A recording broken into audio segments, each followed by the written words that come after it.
बोलते हैं आपने शादी नहीं करी, चीजें नहीं करी। शादी भी यूजुअली देखिए करते क्या है, ये कई पार्ट में से एक पार्ट है, इसको जीवन का अध्याय मत बना लीजिएगा।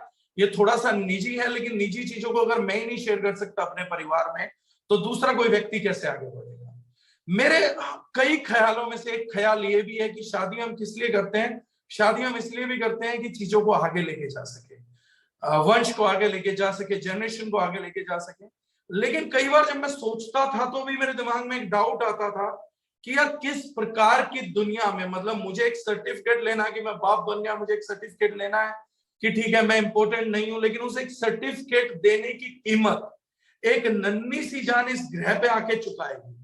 जब हम लोग इस ग्रह पे आए ना, तब ये प्लेनेट इतना खराब नहीं था, तब हालात इतने खराब नहीं थे। आज ईमानदारी से बात करूं तो एक डर लगता है कि जिस जनसंख्या को या जिस व्यक्ति को या जिस जान को मैं लाने की सोच भी रहा हूं, क्या वो जान हेल्दी बाहर आएगी। क्योंकि पहले के टाइम पे एक्सीडेंटली मिसहैपनिंग्स, मतलब जन्मजात बीमारियां 1% से भी नीचे थी, आज 32 से 33% है। दिल में खौफ है कि ये दुनिया किस लेवल पे पहुंचा दी है, ये कहां है, कि लाते हुए आपको सोचना पड़ रहा है कि यार मैं जिस जिंदगी को जन्म देने का श्रेय लूंगा, कहीं ऐसा तो नहीं है कि हमारे किए पाप को भुगतने के लिए मैं एक और व्यक्ति को लेकर आ रहा हूं। ये मेरा निजी ख्याल है, इससे अगर किसी को डायरेक्शन मिल जाए तो अच्छी बात है, नहीं भी मिल पाए तो भी कोई फर्क नहीं पड़ेगा, लेकिन एक निजी ख्याल है जो कौन देता है।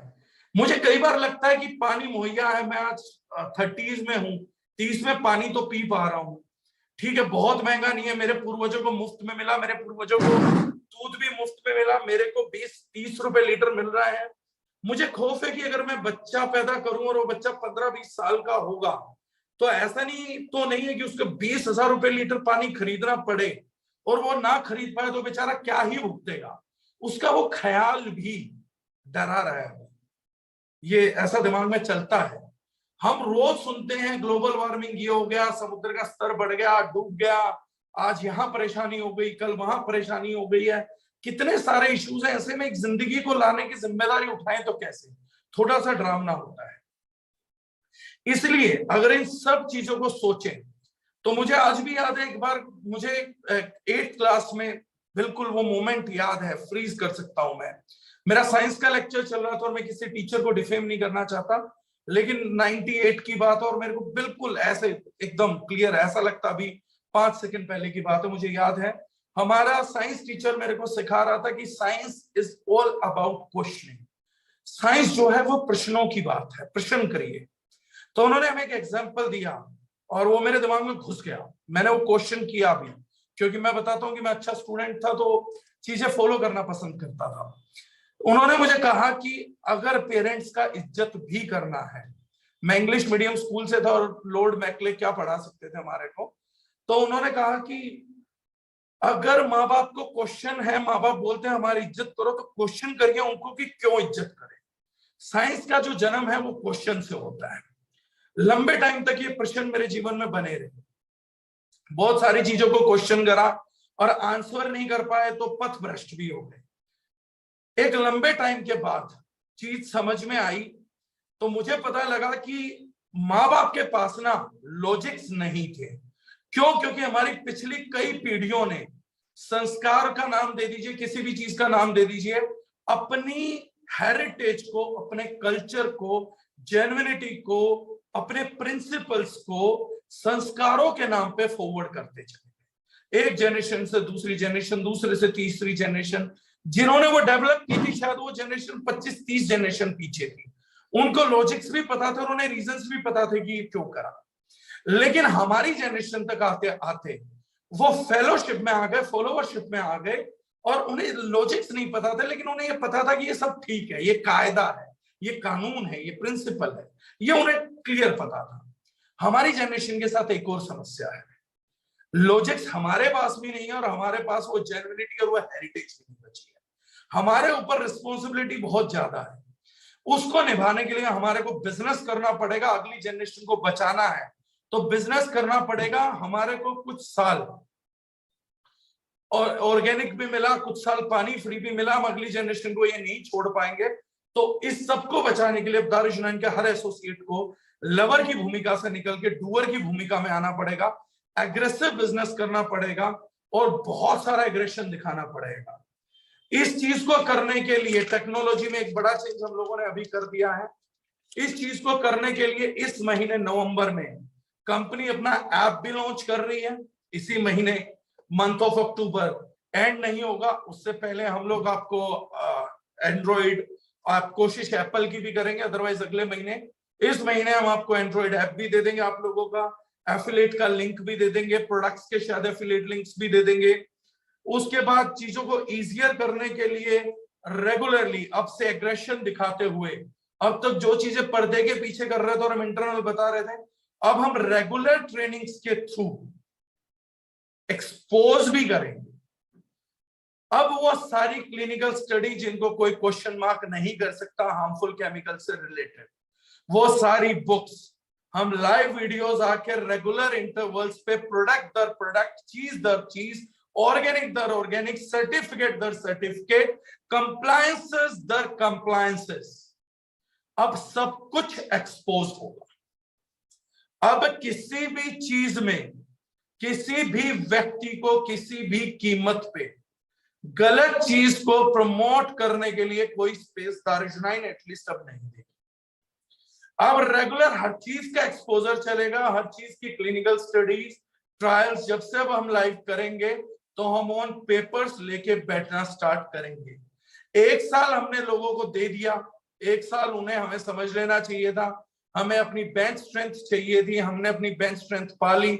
ये सब एक प्लानिंग और एक बिजनेस स्ट्रेटेजी का हिस्सा था कि हमने कितनी बेंच स्ट्रेंथ के बाद ये मोर्चा खोलना है। ये ना कोई मजबूरी थी, ना ये कोई ठंडापना था, ना ये हमारा कैरेक्टर था, बस एक बेंच स्ट्रेंथ का इंतजार था। और 2022 ओपन होगा और हम एक बहुत ही डायनेमिक स्टेप्स के साथ 2022 को टोटली फुल्ली एग्रेशन के साथ सोशल मीडिया पे, बाकी सब चीजों पे बहुत लाउड एंड क्लियर मैसेजेस के थ्रू हिंदुस्तान के एक एक शिक्षित व्यक्ति को उतना शिक्षित करना चालू कर देंगे कि उस बिजनेस की चपेट में बाकी हर कंपनी का 2 दर्जे का घटिया क्वालिटी का प्रोडक्ट उधड़ने लगेगा। अब दारुशनाइन अपनी बात नहीं करेगी, third party scientist, third party doctors, बड़ी बड़ी हस्ती, बड़े बड़े इंस्टीट्यूट्स के क्लिनिकल रिसर्चेस चीजों को सामने रख के देन दारुशनाइन विल टॉक कि कैसे आज तक एक आम कंज्यूमर को लगभग हर इंडस्ट्री लूटती आ रही है। कुछ कंपनी जो हमारे कॉम्पिटिटर होने का दावा कर रही थी वो भी अब बैक फुट पे ऑटो मोड के अंदर जाएंगे। कंपैरिजन बहुत हो गया, टैबुइंग बहुत हो गई है, अब वक्त है रेत को फेस करने का डायरेक्टली 1-on-1। उन लोगों को लगा होगा शायद हम किसी डर में थे, शायद हम करना नहीं चाह रहे हैं, शायद हम चुपचाप ही चलाना चाह रहे हैं, वो सब एक बेंच स्ट्रेंथ की बात थी। बेंच स्ट्रेंथ अब हमारे पास है। अब मैसेज एक एक जाएगा तो पूरे देश में जाएगा और 2 से 3 महीने बाद हम उसको सुपर एग्रेसिव कर देंगे। हिंदुस्तान के घर घर तक, जन जन तक, कन कन तक हम प्रोडक्ट की वो एजुकेशन पहुंचा देंगे जो अब तक हमारे डीप लीडर्स को मिल रही है। डायरेक्ट लाइव सेशंस अब होंगे। अब तक हिडन सेशंस हुए दारुशनाइन ट्रेनिंग्स पे, हमने बात करी है बहुत ज्यादा, अभी हमने बातचीत करी है तो जूम मीटिंग्स में अपने लोगों से ज्यादा बात करी है, लेकिन अब ओपन मंच को भी अगले 3 महीने के बाद डायरेक्टली एड्रेस किया जाएगा। अब अपने रिजल्ट्स को भी हम डायरेक्टली एग्रेसिवली प्रमोट करने जा रहे हैं। आज तक उन लोगों को एक चीज समझ नहीं आई थी, अब तक हम लोगों ने जिस चीज पे काम किया वो समझ नहीं पाए कि टेस्टिमनीज, आज आप लोगों को एक और जिम्मेदारी निभानी है कि अपने टेस्टिमनीज को कलेक्ट करिए। दारुशनाइन के लिए को लोगों का कॉन्सेप्ट क्लियर करने के लिए मैं एक चीज बताता हूँ, एग्रेशन, जाना, बोल देना, दावे करना, ना हम लोगों का पुराना पैटर्न था, ना आज है, ना होगा। हम जब बात करेंगे तो स्ट्रेटेजी के साथ, प्लानिंग के साथ बात करेंगे। हम लोगों को अपनी टेस्टिमनीज को चाहे व्हाट्सएप पे लीजिए, चाहे कैसे भी करिए, और उसको ज्यादा से ज्यादा अपनी अप्लायंस के माध्यम से कंपनी तक पहुंचाइए। कारण मैं बताता हूं, एक मेरी किसी व्यक्ति से बातचीत चल रही थी तो उसने कहा कि मैं आप लोगों का मार्केटिंग कॉम्पनसेशन प्लान जानना चाहता हूं। तो मैंने कहा सर जानना ही है तो हमारे प्रोजेक्ट को जानिए, हमारी प्रोडक्ट रेंज को जानिए, हमारी आइडियोलॉजी को जानिए। तो उस व्यक्ति ने कहा सर प्रोडक्ट वगैरह तो बाद में जान लेंगे, कि यही है 99% लोगों का, मंद बुद्धि लोगों का धर्म ही केवल एक है। मैं अब इस चीज को कई कॉन्सेप्ट से जोड़ के आपको क्लियर करूंगा। तो मैंने कहा उनको पूरा जानिए, देन कॉम्पनसेशन प्लान को भी जानिए।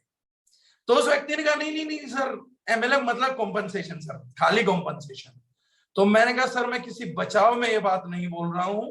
द रीजनिंग कॉम्पनसेशन प्लान आज भी अभी भी इंडस्ट्री का नंबर 1 कॉम्पनसेशन प्लान है, बेस्ट कॉम्पनसेशन कर रहा है। हम किसी बचाव में नहीं बोल रहे हैं, हम आपकी बेहतरी के लिए बात कर रहे हैं कि कॉन्सेप्ट को समझिए, हमारे प्रोजेक्ट को ओनरशिप लीजिए और चीजों को ढंग से करिए, ये मैंने उनको बोला। फिर मैंने उनको एक एग्जांपल दिया। मैंने कहा सर आप चाहते हैं कि एमएलएम से केवल कॉम्पनसेशन प्लान से पैसा आए। समझदार नेटवर्कर जानता है कि केवल कॉम्पनसेशन प्लान से पैसा नहीं आता। आपने एक अच्छे कॉम्पनसेशन प्लान में जुड़ गए, पैसा नहीं आएगा। अगर उस अच्छे कॉम्पनसेशन प्लान में बड़ा टर्नओवर ही ना हो तो पेमेंट्स आएंगे ही नहीं। मैंने उन्हें समझाया कि एग्जांपल समझिएगा सर, आप क्या कह रहे हैं कि मुझे अपनी बाल्टी का साइज दिखा दीजिए, मैं कुएं से जिस बाल्टी से पानी खींचूंगा उस बाल्टी के साइज के आधार पे मैं ये बता दूंगा कि इस प्यासे की प्यास मिट पाएगी या नहीं मिट पाएगी। तो मैंने उनको बोला कि सर बाल्टी के साइज से प्यास के मिटने का कोई लेना देना नहीं है। पहली शर्त यह है कि जिस कुएं में आप अपनी बाल्टी डालने जा रहे हैं उस कुएं में भी पानी की मौजूदगी होनी चाहिए, और उसमें भी ये डिसाइड करेगा कि पानी में, कुएं में पानी अभी कितना है और रेगुलरली सप्लाई है या नहीं है। क्योंकि आपका जो गांव बसेगा, जो शहर बसेगा, अब इसी कुएं के आजू बाजू बसेगा। अब कल आप नए कुएं का चुनाव नहीं कर सकते। और अगर आज इस कुएं में पानी की बाल्टी डाल के पानी निकल भी रहा है और अगर अगले 1 साल 2 साल 5 साल में ये कुआं अपना पानी खत्म कर बैठा तो फिर बाल्टी का साइज इससे 10 गुना भी रहेगा तो भी आपकी प्यास नहीं मिटेगी, आप आधे रास्ते भटक जाएंगे। तब तक आप अपना पूरा गांव और शहर और मोहल्ला जोड़ चुके होंगे, लेकिन सब प्यासे मर रहे हैं। यही कारण था जिसके कारण इंडस्ट्री का साइज बड़ा आज तक नहीं हो पाया था। अब इस फैक्ट्स को मैं कैसे बोलता हूं? सबसे बड़ी बात यह है कि कुएं में पानी होना चाहिए, इसका मतलब कंपनी के पास वो प्रोडक्ट रेंज होनी चाहिए जिसका टर्नओवर बनेगा। अगर कंपनी के पास 50,000, 1 लाख, 2 लाख, 5 लाख, 10 लाख करोड़ की मार्केट का प्रोडक्ट ही नहीं है, उसके कुएं के पानी के आकार का है ही नहीं, तो पानी बाल्टी कितने भी साइज की रही हो, जब कुएं में पानी ही नहीं है तो निकालेंगे कहां से? अगर प्रोडक्ट रेंज के बस की टर्नओवर करने की कैपेबिलिटी ही नहीं है तो आप टर्नओवर में से प्रॉफिट निकालोगे कैसे? प्रॉफिट टर्नओवर से निकलेगा, लेकिन टर्नओवर करने के लिए रेंज नहीं है। सेकेंडरी थिंग, कुएं में पानी खत्म हो गया, इसका क्या मतलब है? कुएं में पानी तब तक रहेगा जब तक प्रोडक्ट में रिजल्ट आता रहेगा, क्योंकि जैसे ग्राउंड वाटर की सप्लाई है, अगर ग्राउंड वाटर है तो कुएं में से लगातार पानी आएगा। अगर आपके प्रोडक्ट में रिजल्ट है तो ही रेगुलर सेल होगी, तो ही नए कंज्यूमर जुड़ेंगे। जितना नया कंज्यूमर जुड़ता जाएगा वो अथाह सागर है जहां से पानी की उपलब्धता होगी। अगर आपके पास प्रोडक्ट में रिजल्ट ही नहीं है तो आप वो बेवकूफ हैं जो खाली कॉम्पनसेशन प्लान के सहारे कंपनी कर रहे हैं। रॉबर्ट टी कियोसाकी ने एक बार किसी व्यक्ति को कहा, do you want to be rich और do you want to be happy? आप अमीर बनना चाहते हैं या खुशी पाना चाहते हैं, खुश रहना चाहते हैं? एक व्यक्ति ने कहा मैं खुश रहना चाहता हूं, दूसरे व्यक्ति ने कहा मैं अमीर बनना चाहता हूं, तीसरे व्यक्ति ने कहा मैं एक खुश अमीर बनना चाहता हूं। दोनों क्यों नहीं? हमारे रेशनल माइंड ना कभी ये सोच ही नहीं पाते कि जब हमें कोई बोलता बता क्या चाहिए, खुशी चाहिए कि पैसा, तो 99% बेवकूफ कोई खुशी चुनता है, कोई पैसा चुनता है। ये दोनों ही व्यक्ति बेवकूफ है, खुशी चुनने वाले भी, पैसा चुनने वाले। समझदार वो है जो ये चुनता है कि मैं खुशहाल अमीरी चुनना चाहता हूं। सेम इसी एग्जाम्पल पे बेवकूफ नेटवर्कर क्या चुनता था? सर मुझे तो कॉम्पनसेशन प्लान चाहिए, सिर्फ पैसा चाहिए। अरे मुझे ऐसा कॉम्पनसेशन प्लान चाहिए ऐसी बाल्टी चाहिए जिसका साइज बढ़िया हो, मजबूत हो, वेट में कम हो, इजिली कुएं में डाली जा सके, ढेर सारा पानी निकाला जा सके। मैं एफर्ट करूं तो ऐसी बाल्टी भी चाहिए। साथ में मुझे ऐसा कुआं भी जरूर चाहिए जिसमें लगातार पानी बना रहे, और मुझे ऐसे प्रोडक्ट भी चाहिए जो मेरे साथ टीम बन के खुद को मल्टीप्लाई करे। मुझे ऐसी टीम भी चाहिए जो मेरे साथ ग्रो करे, और मुझे एक ऐसा कॉम्पनसेशन प्लान भी चाहिए कि जब प्रोडक्ट अपना काम करे, मेरी टीम अपना काम करे और मैं अपना काम करूं, और जब बड़ा टर्नओवर हो तो मैं बड़ी पेमेंट ले सकूं। लेकिन 99% लोगों को मोटिवेशन की मीठी कैंडी दी जाती है, लॉलीपॉप दिया जाता है जिसका नाम है मोटिवेट, MOTIVAT। मोटिवेशन करना अच्छा है, लेकिन मोटिवेशन करना तब बहुत ही शानदार है जब किसी प्रोजेक्ट पे लोगों की भलाई के लिए मोटिवेट किया जा रहा हो।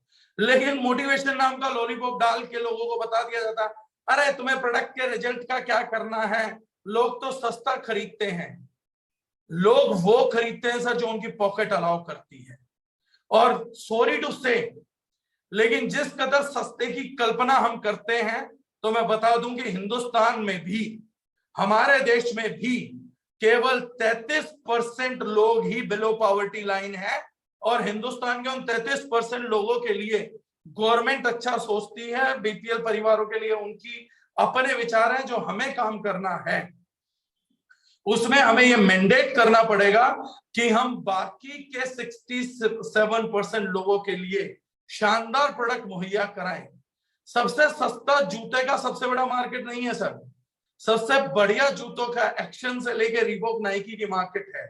हम में से ध्यान दीजिएगा, आप में से इस समय भी जो व्यक्ति मेरे सामने बैठा हुआ है, वो सबसे सस्ता जूता नहीं पहन के बैठा, वो सबसे सस्ता बनियान नहीं पहन के बैठा, वो सबसे सस्ती शर्ट नहीं पहन के बैठा हुआ है, वो सबसे सस्ता फोन नहीं लेके बैठा हुआ मार्केट का, वो मुझे सबसे सस्ते मोबाइल पे नहीं सुन रहा है, सबसे सस्ती लीड लगा के नहीं सुन रहा है, सबसे सस्ते टीवी को नहीं देख रहा है, सबसे सस्ते पंखे के नीचे नहीं बैठा हुआ है।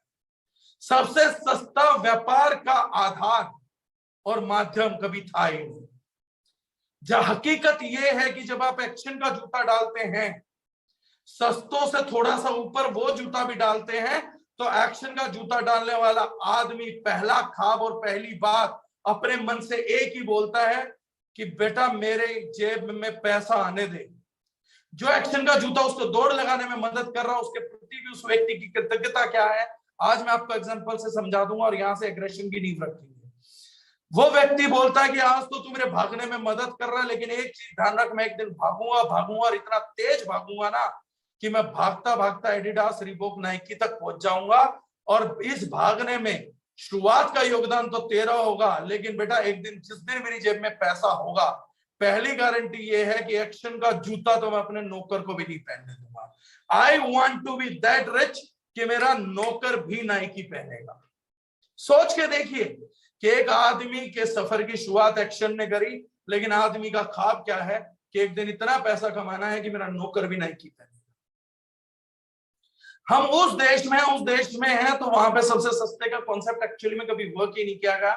ये मोटिवेशन का एक मीठा लॉलीपॉप था जो चलता था। कॉन्सेप्ट जिंदगी में जो कामयाब हुआ है 100%, वो होता है मोस्ट इकोनॉमिकल का। पहले सुपर्ब क्वालिटी दीजिए और उस सुपर्ब क्वालिटी का सबसे बेहतरीन प्राइस दीजिए। यही किसी बिजनेस की सफलता का मूल मंत्र था। हर बड़े बिजनेस वर्ग ने, हर बड़ी कंपनी ने यही करा है। बल्कि कुछ कंपनीज तो वो भी कामयाब रही जिन्होंने केवल क्वालिटी दे दी, सस्ता नहीं भी दिया, तो भी वो वर्ल्ड के नंबर 1, नंबर 2 कंपनी बने। लेकिन आज तक कभी भी वर्ल्ड की पहली 10 कुर्सियों पे वो कंपनी नहीं बैठी। आज अपने आप से सवाल करिएगा, जो उस कैटेगरी का सबसे सस्ता माल बेचती हो, अपनी इंडस्ट्री के पहले 100 नामों में भी वो नाम नहीं मिलेगा जो अपनी इंडस्ट्री का सबसे सस्ता चीज बेच के पैदा। हमेशा मिलेगा तो हमें वो मिलेगा जो अपनी कंपनी का, अपनी इंडस्ट्री का बेहतरीन सही दाम पे बेच के या महंगा बेच के सबसे क्वालिटी का प्रोडक्ट लेके आओ। तो आज अगर हम अपने डिस्ट्रीब्यूटर्स को अमीर बनाने का ख्वाब दिखा रहे हैं, तो हमें यह भी तो इंश्योर करना पड़ेगा कि जो प्रोडक्ट जिस इंडस्ट्री में है वहां पे हम टॉप पे बैठे। आज हम लोगों का किडनी सिर्फ है तो हम इंडिया के टॉप रिजल्ट के साथ कंपीट कर सकते हैं। बहुत इकोनॉमिकल प्राइस पे हम किडनी स्टोन को कंपीट कर सकते हैं, हम एंटी एजिंग सॉल्यूशन में कंपीट कर सकते हैं, हम लिवर सिरप में कंपीट करने की हालत में है, हम बाकी प्रोडक्ट्स में, एंटी एजिंग में, अंडर आई जेल में, इन सब चीजों में हम वर्ल्ड की टॉप फर्म्स को कम्पीट कर सकते हैं। ये हमारे लिए सबसे बड़ी बात है। अब इस एग्रेशन का मतलब क्या होगा? दारुशनाइन ने आपको कुआं भी मुहैया कराया, बाल्टी भी अच्छी दी। कुछ बेवकूफ खाली बाल्टी का साइज देख के मूर्ख बन गए, उन्हें पता ही नहीं लगा कि अगर कुएं का साइज नहीं है, कुएं में पानी नहीं है, प्यास बेटा मिटने की नहीं है, बाल्टी के साइज से प्यास नहीं मिटा करती, कुएं में निरंतर पानी चाहिए और उसके लिए रिजल्ट्स चाहिए। और आज हम प्राउडली अनाउंस करते हैं कि आज कोई भी हमारा एसोसिएट जानता है कि हमारी टक्कर के और हमारे प्रोपोर्शनेट रिजल्ट्स पूरे बाजार में किसी प्रोडक्ट के नहीं है। अब हमें एग्रेशन करना है, तो किस प्रकार का एग्रेशन? आज के इस सेशन के बाद मोटिवेट होकर कई लोग एग्रेसिव हो जाएंगे। उस एग्रेशन का मतलब समझ लीजिए, किसी को डिसरिस्पेक्ट करना, किसी की बेइज्जती करना, किसी कॉम्पिटिटर को भी जलील करना, स्पेशल सोशल मीडिया प्लेटफॉर्म पे या किसी दूसरे प्लेटफॉर्म को गाली देना, ये एग्रेशन नहीं है, ये फ्रस्ट्रेशन है। इस चीज को समझिएगा। आप इतने एग्रेसिव मत हो जाइए कि किसी को कुछ गलत लिखे सोशल मीडिया पे, क्योंकि आप उसको गलत नहीं लिख रहे हैं, आप अपने चरित्र का प्रदर्शन कर रहे हैं 24 घंटे। तो आप एग्रेसिव रहिए, लेकिन सौम्य एग्रेसिव रहिए। ऐसा एग्रेशन नहीं दिखाना है कि फ्रस्ट्रेशन दिखने लग जाए। हमको बेईमानी नहीं करनी है, हमको ईमानदार बनना है, हमको पेशेंस लूज नहीं करनी है, हमें धैर्यवान रहते हुए एग्रेशन करना है। जब आदमी एग्रेसिव हो जाता है ना, तो वो क्या करता, 3 महीने में चेक चाहिए, 6 महीने में मेरे को लाखपति बनना है, 1 साल में मेरे को 10 लाख कमाने हैं। ये एग्रेशन नहीं है, ये भी एक टाइप का फ्रस्ट्रेशन है। This is not aggression. मतलब आप प्रैक्टिकल बात नहीं कर रहे हैं और बड़ी बातें कर रहे हैं, आप तार्किक बात नहीं करके बड़ी बातें कर रहे हैं, तो ये साइन है फ्रस्ट्रेशन का, ना कि एग्रेशन का। आवाज ऊंची करके किसी से बात नहीं करनी है, झूठे क्लेम नहीं कर रहे हैं, बड़े बड़े दावे नहीं कर रहे हैं जैसे बाकी कंपनीज कर रही हैं। वो सोच के ये दिखा रही है कि हम एग्रेसिव हैं, लेकिन वो एक्चुअली फ्रस्ट्रेटेड है। तो डिसऑनेस्टी, डिसरिस्पेक्ट, पेशेंस लूज करना, एंगर, गुस्से में आ जाना, फॉल्स क्लेम्स करना, ये सब एग्रेशन नहीं शो करेगा, ये फ्रस्ट्रेशन शो कर देगा। तो एक विनम्र एग्रेशन चाहिए होगा यहां से। तो एग्रेसिव जब दिखे, अप्रोच जब हो, तो वो अप्रोच सिंपल रखनी पड़ेगी। आप हर जगह अपने चरित्र का प्रदर्शन कर रहे हो, जब भी आप अपने चरित्र का प्रदर्शन करें तो हमेशा श्रेष्ठतम और उत्तम करिएगा। हल्का प्रदर्शन मत करिए अपने किरदार का। आपने अपने चरित्र का प्रदर्शन हल्का करा, आपका बिजनेस हल्का हो जाएगा, मोमेंटम हल्का हो जाएगा। अब बात करेंगे बिना पैसे के बिजनेस बूस्ट करने की। अब मैं आता हूं एग्जैक्ट कॉन्सेप्ट पे।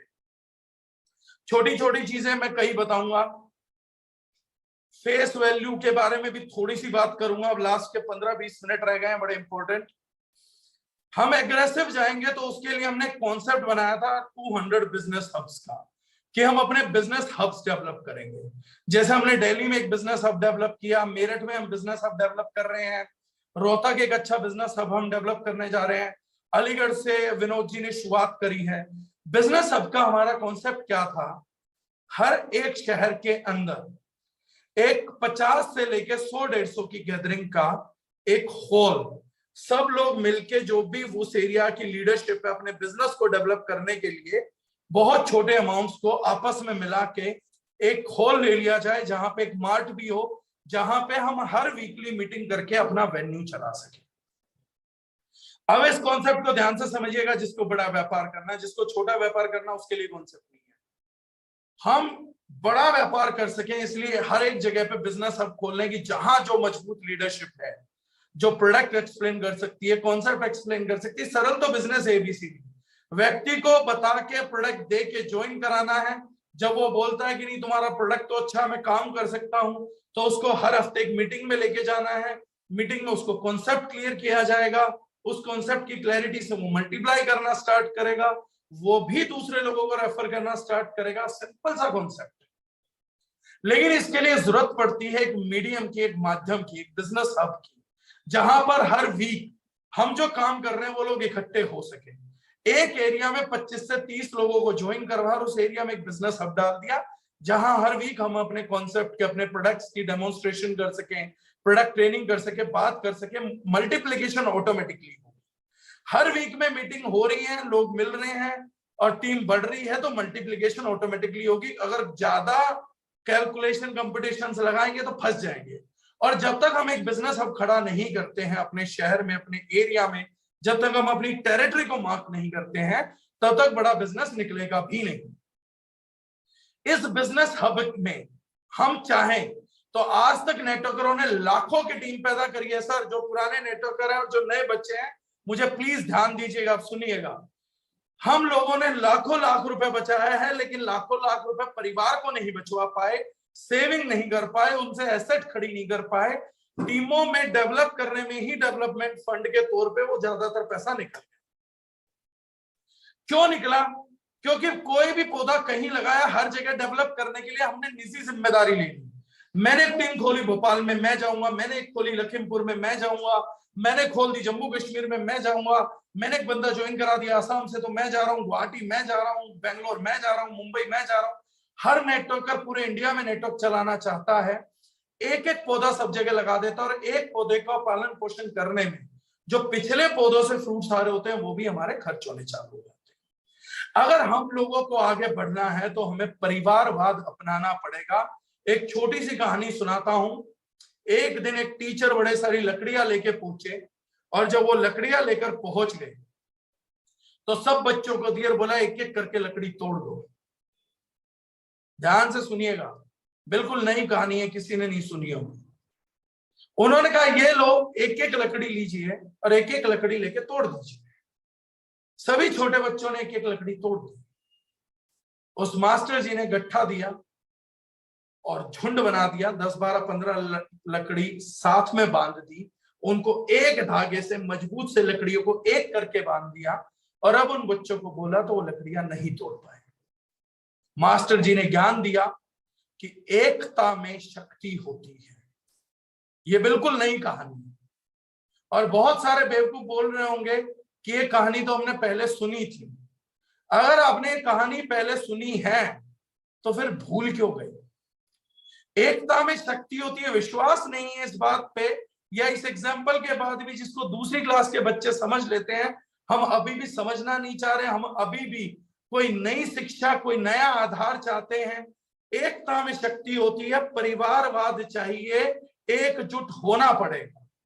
कैसी विडंबना है कि आपकी अपलाइन को, आपकी टीम के बारे में कोई बाहर का बंदा बोल देता है कि यार मैंने तेरी अपलाइन के बारे में ऐसे सुना, और आप अपनी अपलाइन की बुराई कर देते हैं, या अपनी टीम के अपने बच्चों की बुराई कर देते हैं, और आप सोच रहे एक बार बाहर वाला अंदर आए।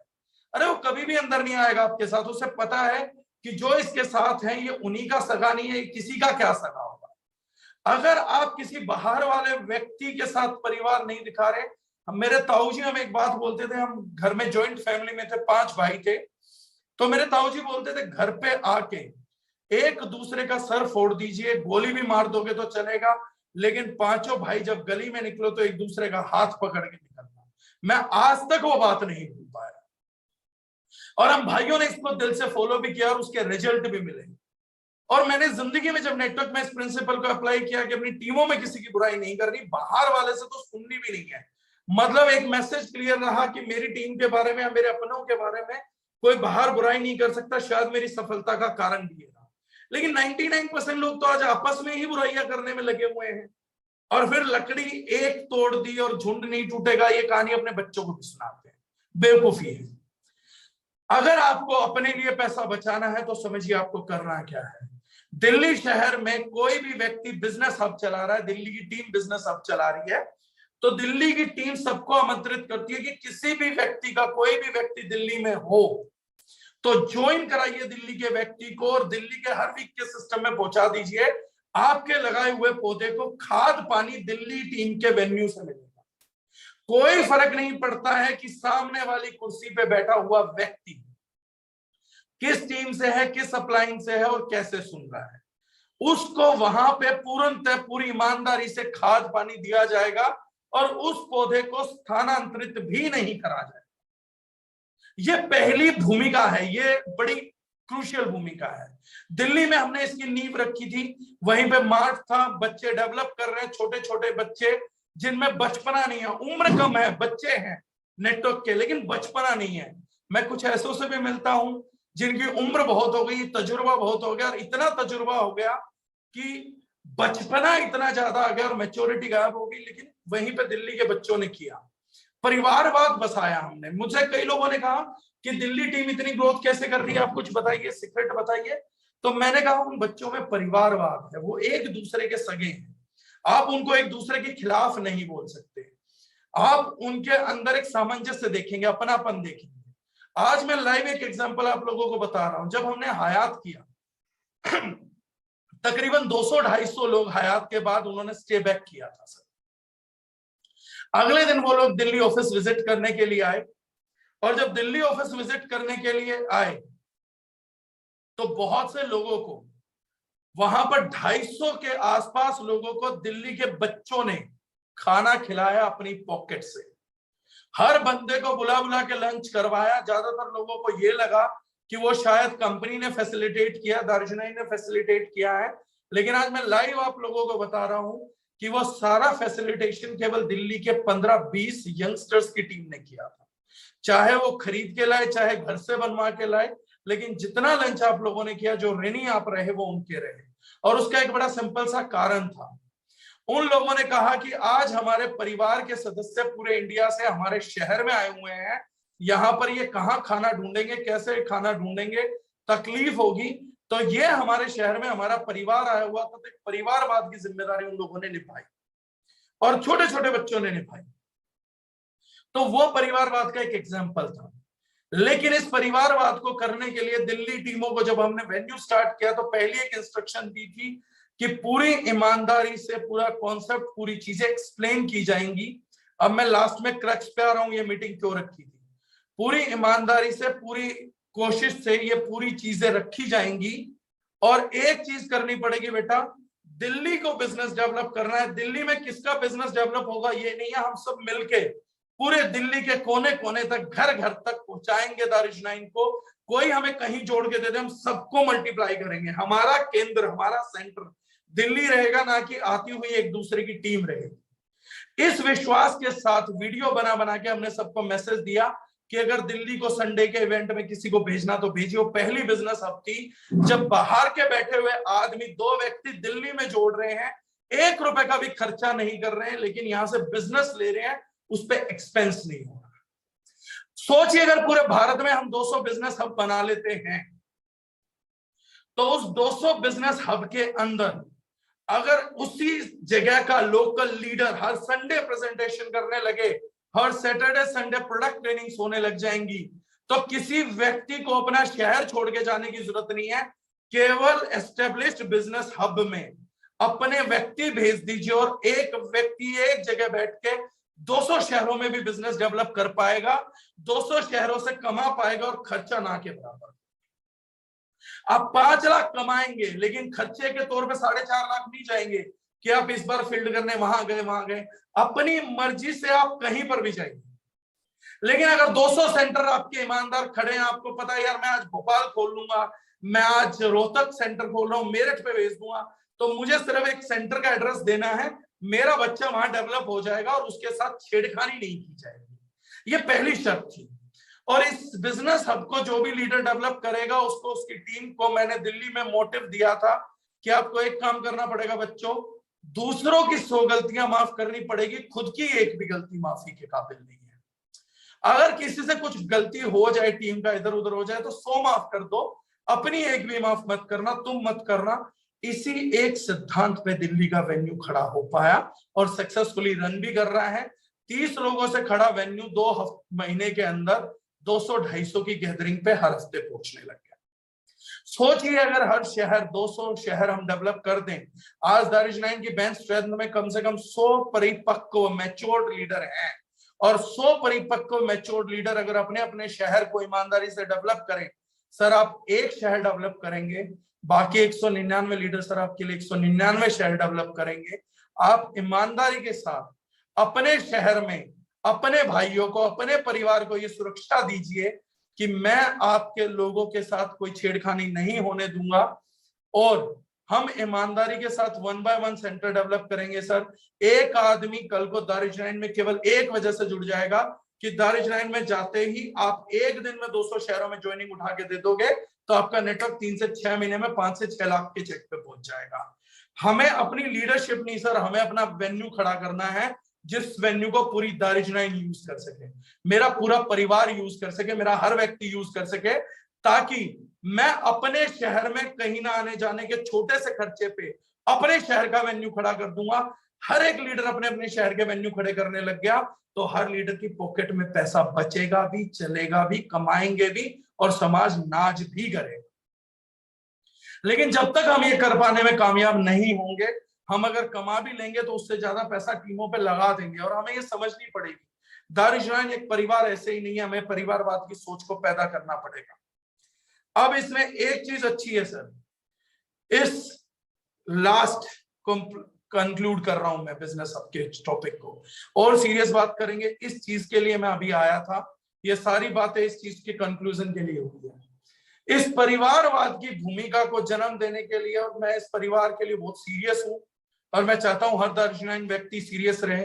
इस परिवारवाद की भूमिका को, इस विचार को अगर कोई चीज चोट पहुंचा सकती है तो वो एकमात्र चीज है क्रॉस स्पॉन्सरिंग, यानी दारिजनाइन टीम के ही किसी के व्यक्ति को कहीं पर और जोड़ देना, कुछ लालच देके, कुछ बहका के, कुछ करके, कहीं ना कहीं एक व्यक्ति किसी के साथ काम स्टार्ट कर गया और आपके मन में कोई बुरा विचार आया और आपने उस व्यक्ति को कुछ ना कुछ कैसे भी करके अपने साथ स्टार्ट करा लिया। यह मुद्दा आज मैं क्यों ले रहा हूं, क्योंकि एक दो केसेस ऐसे आ गए थे जिनका टर्मिनेशन कल या परसों वेबसाइट पे दिख जाएगा। जिन लोगों ने किया था तो they are getting terminated from the company. Cross sponsoring को लेके दारिजनाइन अपने हर मुद्दे में सबसे सीरियस है। आज इस पे आने का विचार भी मेरा लाइव ये था कि मैं एक मैसेज आप लोगों को क्लियर कर देना चाहता हूं।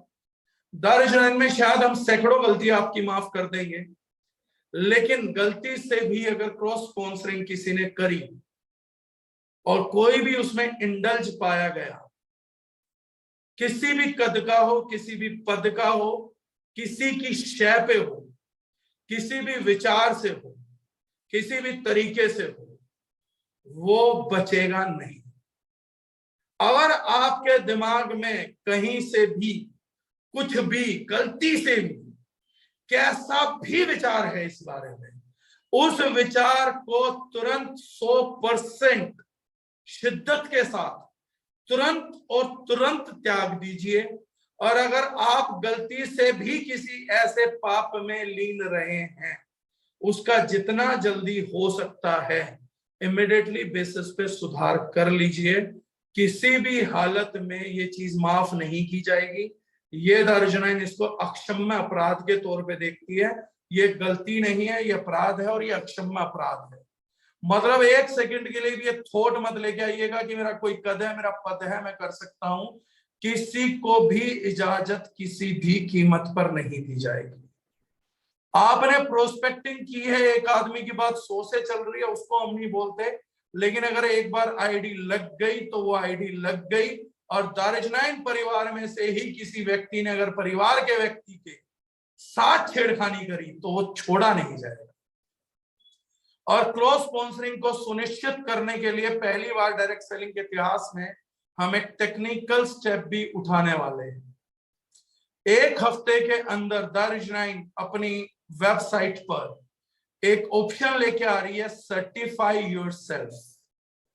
कोई भी व्यक्ति जो अपनी केवाईसी दे चुका है, परचेज कर चुका है, वो अब से अपने आप को सर्टिफाई कराएगा। और आप जिस व्यक्ति को लेके आ रहे हैं, आप उसको बोलेंगे कि आप सर्टिफाई करिए, और वो उस व्यक्ति के रजिस्टर्ड मोबाइल से होगा। उसके रजिस्टर्ड मोबाइल पे कंपनी की तरफ से एक ओटीपी भेजा जाएगा। उसको वो ओटीपी दर्ज कराना पड़ेगा अपनी साइट पे, और ये पुराने सभी जुड़े हुए लोगों को भी दोबारा से करना पड़ेगा। आपको अपने आप को सर्टिफाई करना पड़ेगा और अपनी टीम को भी सर्टिफाई करवाइएगा।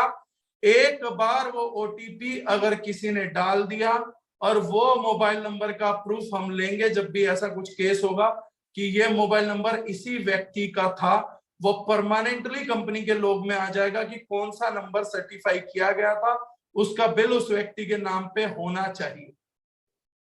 अगर ये एक बार सर्टिफाई हो गया तो आपका कोई भी तर्क और कुतर्क उस ज्वाइनिंग पे काम नहीं करेगा। अगर व्यक्ति ने एक बार अपने आप को सर्टिफाई कर दिया उस टीम में काम करने के लिए, तो वो सर्टिफाई हो गया, उसके बाद उस पे कोई भी क्लेम किसी भी प्रकार का किसी और का नहीं होगा।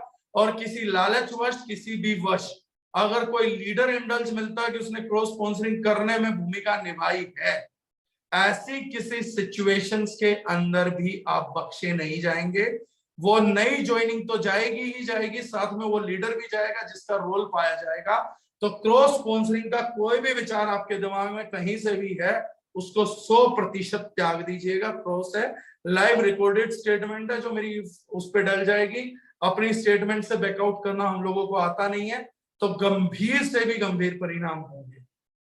तो इसलिए सक्सेसफुल 200 बिजनेस हब पैदा करने के लिए, अपने लोगों का पैसा बचाने के लिए, ताकि उनके पैसे का उपभोग उनका परिवार कर सके, जिसके लिए वो दिन रात लड़े, जिस परिवार ने सेक्रीफाइस किया, वो परिवार भी उस मेहनत का स्वाद चख सके, इस नियत के साथ हम क्रॉस स्पॉन्सरिंग के नियम को लागू करते हैं। और अगर किसी अपलाइन डाउनलाइन में कोई भी डिफरेंसेस हो, तो वो कंपनी की ऑफिशियल साइट पे ईमेल डालकर कंपनी को बीच में लेके, जैसे तलाक का प्रोसेस चलता है, वो तलाक के प्रोसेस को कंटिन्यू करा जाएगा। कंपनी को मीडियोकर बनाया जाएगा। अगर जरूरी लगा 2% 5% केस में अगर कहीं कुछ जरूरी लगा तो तलाक हो सकता है, लेकिन शादीशुदा लड़की भगाई नहीं जाएगी। एक्स्ट्रा मैरिटल अफेयर की जगह दारिज 9 में नहीं है। जो बंधन बंध चुका वो बंधन बंध चुका। अब बिना तलाक के वो बंधन खोल देना अक्षम्य भारतीय कानून के तहत अपराध माना जाएगा और कंपनी के अंदर दोनों का ही निष्कासन कर दिया जाएगा। भागी हुई लड़की और भगाने वाले का दोनों की कोई जगह सिस्टम में नहीं है। ये हम बहुत क्लियरली बता देना चाहते हैं। ये सारी चीजें बताने के पीछे रीजन यही था कि क्रॉस स्पॉन्सरिंग नाम की कोई भी तर्क किसी भी आधार पे मान्य नहीं होगा। अगर किसी को कोई ऑब्जेक्शन है तो कंपनी के सामने लेके आए। info@darij9.com पे आप अपनी बात रखें, फिर कंपनी कुछ फैसला करेगी तो उस पर आपकी सुनवाई होगी। अदरवाइज आप अपनी मर्जी से किसी भी दारिज 9 परिवार के सदस्य का अहित नहीं कर सकते, हाथ नहीं लगा सकते हैं, हाथ नहीं डाल सकते हैं। हम खोद खोद के ढूंढ ढूंढ के आपके खिलाफ सबूत इकट्ठा करेंगे और उसका प्रॉपर परिणाम आपको भुगतना पड़ेगा। आज यही बात करनी थी। 200 बिजनेस हब हम बनाएंगे, कैसे वो बिजनेस हब बनेंगे और कैसे हम करेंगे, इसकी फिलोसफी हम लेके जल्दी ही शेयर करेंगे अपने चैनल पे, अपने लाइव में, जूम्स पे। जो नए प्रोडक्ट लॉन्च हुए हैं अगले हफ्ते, इस हफ्ते भी 1-2 प्रोग्राम उन पे करेंगे। ये सब ग्रोथ के लिए चलता रहेगा। लेकिन आज की जूम मीटिंग का सेशन का वजह यही थी कि 200 बिजनेस हब और परिवार का पैसा बचाने के लिए दारिज 9 बहुत सीरियस है। और इस सीरियसनेस में आप लोगों का सहयोग चाहिए कि आप ईमानदारी से अपनी टीम को डेवलप करें, अपनी कंपनी को डेवलप करें, अपने मिशन को डेवलप करें, अपने पूरे परिवार के डेवलपमेंट की कल्पना करें। बड़ा सोचें और छोटी सोच पे बिल्कुल ना उतरें। छोटी सोच ब्रैकेट क्रॉस स्पॉन्सरिंग ब्रैकेट है, छोटी सोच बिल्कुल ना सोचें, क्योंकि छोटे पेड़ों की जगह नहीं है दारिज 9 के अंदर, तो हम उनको रखेंगे भी नहीं। इसी के साथ अगर किसी को मेरी बात बुरी लगी हो तो चोर की दाढ़ी में तिनका है, वो बहुत बुरा मान सकता है मेरी बात का। और जिन लोगों को मेरी बात अच्छी लगी है तो बहुत बहुत शुक्रिया आप लोगों का। मैं उम्मीद करता हूँ पूरी ईमानदारी से आप इस परिवार को सींचने में, समझने में, साथ रखने में मदद करेंगे। Thank you so much. Thank you everyone. Take care. Good blessings.